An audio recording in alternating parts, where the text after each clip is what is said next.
Well, I think they've got a long road to go here. As a prosecutor and a former homicide prosecutor, I am not only looking to put my case in and prove that an individual did something, but I'm also looking at what defenses there could be, and I'm going to try to knock those defenses down. And I think that this prosecutor did a very good job because self-defense has to be reasonable. And one of the major things about self-defense that the judge will charge the jury at the end of the case is that you cannot be the initial aggressor. So in other words, you can't be the person that starts the issue and then says, oh, I needed to use deadly force and that was reasonable under the circumstances. So I think the defendant is dealing with a difficult situation both from a legal point of view, and those videos show that the victim in the case, who may have stolen a $4 bottle of a soft drink, was not the one being aggressive. It was the store owner was being aggressive. And as the prosecutor notes,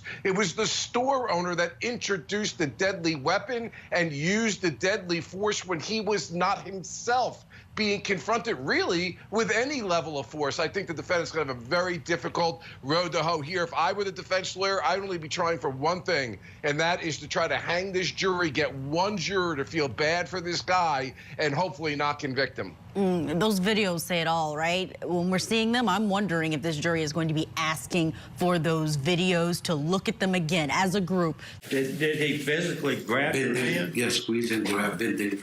Was he twisting your arm? Yes, sir. He said if I open my bag, I'll stick my pistol.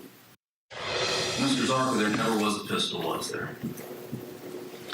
As found out later. What I know now is genuine later. There certainly was a knife, though, wasn't there? In my hand.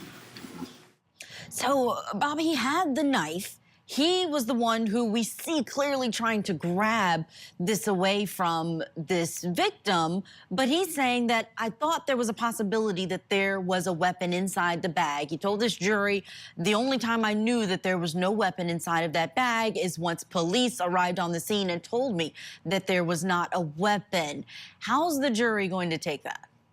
Not good enough, either legally or factually. You know, I'm going back to my days when I was a young prosecutor. I wish I had videos like this. Look at that video. It speaks thousands and thousands of words. Who is the person that's leaning in and who is the person that's crouching away? Well, the defendant is leaning in. The defendant is advancing forward. It's the victim who is actually crouching and trying to pull himself away. It's the defendant that's got his hand on him. It's clearly the defendant that is in the dominant, controlled position. Now, to answer your question directly, but you just can't like whimsically say, I believe there could be a weapon, or everybody could get off on a self-defense claim. What the law requires is that that belief was both subjectively, that means that's what they felt, and objectively reasonable based upon the circumstances. And that video doesn't show him moving towards it. You could say that about anybody in a bag. So that argument that I believe there could have been a weapon in the bag actually helps the prosecution argue that's the reason he stabbed him, but that's not good enough under the law because a guess, a hunch, a whimsical thought that there may be a weapon is not enough. It's not reasonable. This video itself shows perfectly well that this was not self-defense. This was an owner who was agitated, got angry, and stabbed the guy. You know, we have to stop worrying about the TikTok generation. We need to go on facts, and we need to go on law. And this argument about the Menendez brothers always struck me, and I go back in my mind to all the homicide cases and convictions where people are serving life sentences that I prosecuted. And of course the mores and the world changes in that time period, but the legal defenses and the law in this particular case did not. These claims were brought forward to a jury. A jury evaluated those claims. As was noted, it does not amount to a quote-unquote legal defense, and the jury weighed in and convicted these two individuals. And now we're going back all these years later. Now it's different when you go back because 30 years later, DNA evidence shows that the person was innocent. That goes directly to the heart of whether a person actually did the thing or didn't do the thing. And we should be very aggressive at those kind of issues. But when we are looking to the TikTok generation, court of public opinion, who decide to get behind two people who slaughtered two other people and let them go because we kind of feel that way, To me, is ridiculous. Okay, well, let's start with the fame question.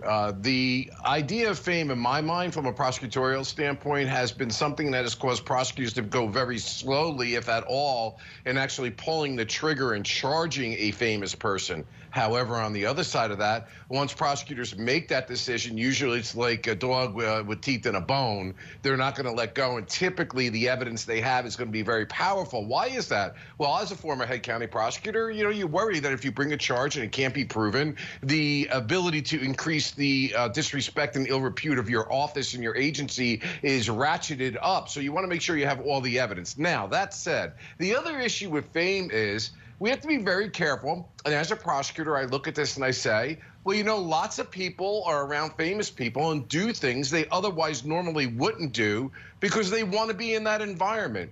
They want to get a leg up. Maybe they want to get into business. Maybe they do things that they're going to regret that they would not do with a non-famous person. Let's face it, famous people get the better seats, get the better place in the restaurant, get the better opportunities. And so that does not necessarily mean that a famous person, if people are attracted to that and they do things they otherwise wouldn't do, have committed a crime. The question becomes whether or not they did things that overcame their will to make a competent decision, and whether or not that is criminal activity. And that's what we need to watch here. And we're seeing it play out not only in this case, but other sex trafficking cases in that very same district.